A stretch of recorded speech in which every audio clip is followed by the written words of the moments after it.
नमस्ते मेरे 10वीं के दोस्तों। तो लाइफ में क्या चल रहा है? आई होप आपके लाइफ में सब कुछ अच्छा चल रहा होगा।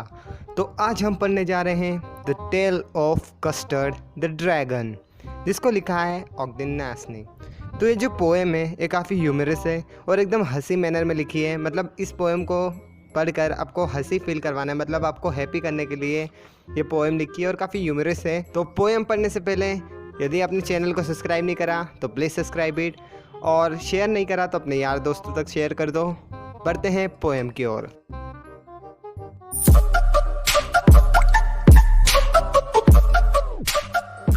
पोएम का जो फर्स्ट स्टेंजा है वो हमें बता रहा है कि बिलिंडा एक गर्ल का नाम है जो कि एक वाइट हाउस में रहती है और उसके साथ उसकी एक ब्लैक किटन रहती है। किटन क्या होता है? स्मॉल कैट, जो मतलब बड़ी कैट के जो बच्चे होते हैं उनको किटन बोलते हैं।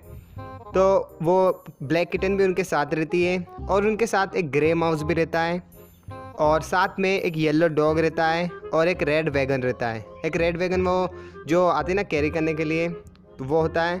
और रहता है एक रीलियो ट्रूलियो पेट ड्रैगन। यहाँ रीलियो का मतलब रियल और ट्रूलियो का मतलब ट्रूली है। तो एक पेट ड्रैगन भी रहता है। तो जो फर्स्ट स्टेंज है उसमें बताया है कि मतलब जो कैरेक्टर्स है वो कौन कौन से कैरेक्टर्स हैं।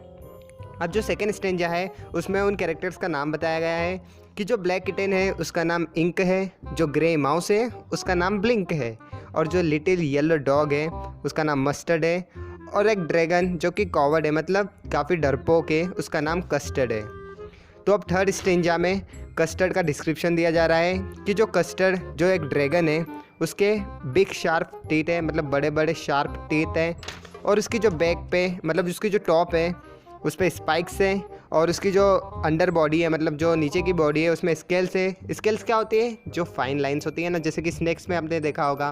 तो स्केल्स है उसकी अंडर बॉडी में, और उसका माउथ एक फायर प्लेस की तरह लगता है, मतलब उसका जो मुंह है एक फायर प्लेस की तरह लगता है। ये काफ़ी इंटरेस्टिंग नहीं लग रहा? मतलब एक हंसी मैनर में समझाया गया है। और उसकी जो नोज़ है वो चिमनी की तरह है, जैसे कि चिमनी में से धुआं निकलता है तो उसकी नोस में से भी वैसे ही धुआं निकल रहा होता है। और आखिरी में बताती है कि एक वो रीलियो ट्रीलियो डैगर ऑन स्टोव, मतलब एक रियल और ट्रू। अब डैगर्स क्या होता है? मतलब जो बड़े और मोटे नाइफ की तरह उसके जो पाँव के नाखून हैं वो बताए गए हैं। अब जो फोर्थ स्टेंजा है उसमें बताया गया है, मतलब जो ब्रेवनेस बताई है, मतलब किस तरह के जो कैरेक्टर्स का डिस्क्रिप्शन दिया है। तो जो बिलिंडा है वो काफ़ी ब्रेव है, और इंक और ब्लिंक इतने ब्रेव है कि वो लॉयन को स्टेयर्स के नीचे तक ले जा सकते हैं। और मस्टर्ड इतना ब्रेव है कि वो टाइगर की तरह रेच मतलब रोर कर सकता है। जो कस्टर्ड है एक ड्रैगन, वो सेफ केज के लिए रो रहा होता है, मतलब काफ़ी डरपोक होता है और वो चाहता है कि उसे एक सेफ केज मिल जाए कि वो सेफली से रह पाए। तो अब फिफ्थ स्टेंजा में जो बिलिंडा होती है वो उसे चिढ़ाती है। किसको चिढ़ाती है? अपने कॉवर्ड ड्रैगन को, जिसका नाम कस्टर्ड होता है। और इंक और ब्लिंक एंड मस्टर्ड, मतलब जो इंक और ब्लिंक और मस्टर्ड होते हैं वो उसे परसिवल बुलाते हैं। तो परसिवल क्या होता है? मतलब एक वॉरियर था जो कि एक जगह पे मतलब कुछ ढूंढने गया था, तो उसे डर लग के वो वापस भाग आता है, तो वो उसे टीज करते हैं, एक परसिवल बुलाते हैं। और सभी जितने भी कैरेक्टर्स हैं बिलिंडा, इंक, ब्लिंक एंड मस्टर्ड एक रेड वैगन में बैठ जाते हैं और ड्रैगन को चिढ़ाते हैं, उसको टीज करते हैं। तो अब बढ़ते हैं सिक्स्थ स्टेंजा की तरफ। तो सिक्स्थ स्टेंजा में जितने भी कैरेक्टर्स होते हैं बिलिंडा, इंक, ब्लिंक, मस्टर्ड, ये सब जो कस्टर्ड का मजाक उड़ा रहे होते हैं। तो बिलिंडा खिकी करके हंस रही होती है, ब्लिंक विक करके मतलब पूरा घर में घुमा करता है और हंस रहा होता है, और इंक और मस्टर्ड क्या होता है? रूडली कस्टर्ड की एज पूछते हैं, बट कस्टर्ड क्या होता है? एक सेफ केज के लिए रो रहा होता है। अब बढ़ते हैं सेवेंथ स्टेंजा की तरफ। सडनली से लेके विंडा तक सडनली एक अनप्लीजेंट वॉइस आती है, तो मस्टर्ड घुर्राता है और इंक म्याउज बोलती है और बिलिंडा आउ बोलती है। मतलब एक अनप्लीजेंट साउंड की वजह से उनमें मतलब क्या रिएक्शन था, और मतलब एक अनप्लीजेंट साउंड से उन कैरेक्टर्स का रिएक्शन बताया गया है इस स्टेंजा में। तो एक पायरेट होता है जो कि विंडा मतलब विंडो से आ रहा होता है। तो जब पायरेट विंडो से आ रहा होता है तो ये जो कैरेक्टर्स है उनका रिएक्शन बताया गया है इस स्टेंजा में, कि जो मस्टर्ड होता है वो घुर्राता है, इंक म्याउज बोलती है, बिलिंडा क्राई करके आउ बोलती है जब एक पायरेट आता है क्लाइम करके विंडो से।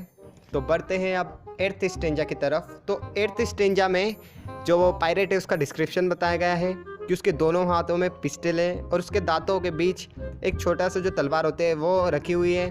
और उसकी दाढ़ी काली है और एक लेग उसका वुड का है, मतलब लकड़ी का है। और उसको देख के ऐसा क्लियर महसूस हो रहा है कि वो गुड इंसान नहीं है, मतलब एक बैड इंसान है जो चोरी करने आया है।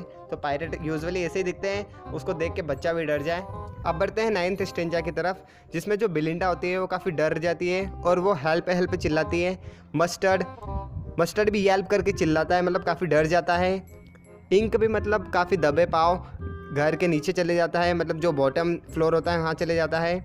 और जो लिटिल माउस होता है ब्लिंक वो अपनी स्ट्रेटेजी अप्लाई करके उसके हाउस में घुस जाता है। तो अगले स्टेंजा में पोएट बताते हैं कि कस्टर्ड एक ब्रेव क्रीचर की तरह उस पर जंप लगाता है पायरेट के ऊपर और एक स्नॉटिंग साउंड लगाता है जैसे इंजन का साउंड होता है, और टेल से पायरेट को गिरा देता है और एक मेटेलिक साउंड प्रोड्यूस होता है जिस तरह, और एक मेटेलिक जो डोर होता है उसका जो साउंड होता है उस तरह का साउंड प्रोड्यूस हो रहा होता है। और वो जो कस्टर्ड होता है वो पायरेट के ऊपर ऐसे जंप लगाता है जैसे रॉबिन वॉर्म के ऊपर लगाता है। रॉबिन एक बर्ड का नाम है जो कि वॉर्म को इतनी जल्दी, मतलब अपने प्रे को इतनी जल्दी पकड़ लेता है, तो यहाँ पर रॉबिन को कंपेयर किया है उस कस्टर्ड से। तो अगले स्टैंजा में बताती है कि पायरेट होता है वो काफ़ी घबरा जाता है और काफ़ी डर जाता है और वो खुद हिम्मत जुटाने के लिए अपनी पॉकेट से जो वाइन होती है या फ्लेगन होती है, मतलब जो हिम्मत जुटाने के लिए वो वाइन पीता है और वो 2 बुलेट्स फायर करता है, बट वो दोनों ही कस्टर्ड को नहीं लगती है और जो कस्टर्ड होता है वो उसे निकल जाता है। तो अगले स्टेंजा में पोएट बताते हैं कि बिलिंडा उसे अप्रिशिएट करती है, मस्टर्ड जो रहता है उसको लिक करता है और कोई भी दुखी नहीं रहता है कि जो पायरेट होता है उसको कस्टर्ड ने निकल लिया है। और इंक और ब्लिंक भी आइट साइड उसके राउंड राउंड घुमा करते हैं, मतलब डांस करते रहते हैं और सभी खुश थे कि जो पायरेट को उसने ऐड कर लिया है, कस्टर्ड ने ऐड कर लिया है। और फिर अगले स्टेंजा में पोएट बताते हैं कि जो लिटिल डॉग होता है मस्टर्ड, वो बोलता है कि मैं कभी होता तो तुमसे ट्वाइस, मतलब 2 गुना ब्रेव होता, बट मैं काफ़ी नर्वस हो गया था।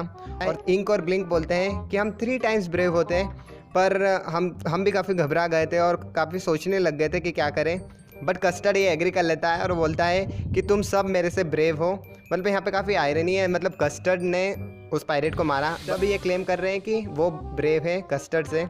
और फिर अगले स्टेंजा में वही फर्स्ट स्टेंजा की लाइन रिपीट होती है कि बिलिंडा अभी भी उस वाइट हाउस में रहती है और उसके पास ब्लैक किटन है, एक ग्रे माउस है, येलो डॉग है, एक रेड वैगन है और एक ट्रिलियो पेट ड्रैगन है, मतलब एक रियल और ट्रू पेट ड्रैगन है। फिर अगला जो लास्ट स्टेंजा इसमें बताते हैं कि बिलिंडा उतनी ही ब्रेव है और इंक और ब्लिंक भी इतने ब्रेव है कि वो लॉयन को स्टेयर्स के नीचे उतार सकते हैं और मस्टर्ड भी इतना ब्रेव है कि वो टायर की तरह रोर कर सकता है। और बट जो हमारा कस्टर्ड है वो स्टिल क्राई कर रहा है अपने एक सेफ केज के लिए। मतलब यह काफ़ी ह्यूमरस पोएम है, मतलब कस्टर्ड ने ब्रेवनेस दिखाई पर उसको अभी भी कोई अप्रिशिएट नहीं कर रहा और सब यही बताने में लगे हैं कि हम उससे ज़्यादा ब्रेव हैं। तो ये काफ़ी ह्यूमरस और एक पैरोडी वाली पोएम थी, मतलब एक हंसी मजाक वाली पोएम थी। तो यही था इस पोएम का एंड। तो यदि आपको पोएम अच्छी लगी तो let me know in the comment section. और अभी तक आपके भाई का चैनल सब्सक्राइब और शेयर नहीं करा तो कर दो, क्योंकि आपका भाई आपके लिए इतनी मेहनत कर रहा है तो आपकी तरफ से इतना सपोर्ट तो बनता ही है। और जहाँ तक आप जानते हो, मतलब जितना आप फैला सकते हो इस चैनल को और इन वीडियोज़ को आप उतना फैलाओ। तो इस ऐसे ही प्यार और सपोर्ट देते ही रहना। मिलते हैं।